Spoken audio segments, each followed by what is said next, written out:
పెళ్లిలో జీలకర్ర బెల్లం ఎందుకు పెడతారో మీకు తెలుసా? హిందూ వివాహ సంప్రదాయంలో జీలకర్ర బెల్లం ఘట్టం అత్యంత ముఖ్యమైనది. వధూవరులు ఒకరి తలపై మరొకరు జీలకర్ర బెల్లం మిశ్రమాన్ని ఉంచినప్పుడే ఆ వివాహ ముహూర్తం పూర్తయినట్లు భావిస్తారు.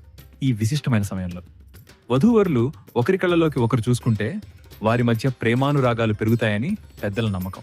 నిజానికి జీలకర్ర, బెల్లం వేర్వేరు రుచులు, వేర్వేరు గుణాలు కలిగిన పదార్థాలు. కానీ వాటిని కలిపి నూరినప్పుడు అవి రెండూ ఏకమై విడదీయలేని విధంగా కలిసిపోతాయి. వధూవరులు కూడా వేర్వేరు మనస్తత్వాలు కలిగిన వారైనప్పటికీ జీవితాంతం ఈ జీలకర్ర బెల్లంలా కలిసిమెలిసి ఉండాలనేదే దీని అంతరార్థం. ఎటువంటి సమస్య వచ్చినా భార్యాభర్తలిద్దరూ ఒక్కటే పరిష్కరించుకోవాలని దీని ద్వారా సూచిస్తారు. ఆరోగ్యపరంగా చూస్తే ఈ మిశ్రమం శరీరానికి చలవ చేస్తుంది.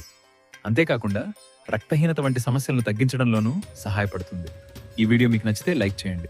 ఇలాంటి మరిన్ని ఇంట్రెస్టింగ్ వీడియోల కోసం AI అబ్బాయి తెలుగు యూట్యూబ్ ఛానల్ని సబ్స్క్రైబ్ చేసుకోండి.